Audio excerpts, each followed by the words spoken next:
Kanti hayi mfoko Mtimanda ngithi nje uhambe kahle ngohlelo umhlangano we-UTA. Cha kulungile bye bye. Gatsheni. Kodwa Awunakamanzi.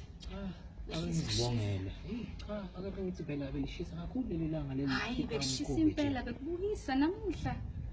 Kunjalo kodwa hayi nawe ubumele kahle Gatsheni lena usuthula inkulumo yakho phela bathi engikwenzayo environmental science khona lapho kunjalo madoda lamagama lawo hayi sibonge baba sibonge kodwa awukahle kunodaba lapho engifuna sithi nje ukuhlafuna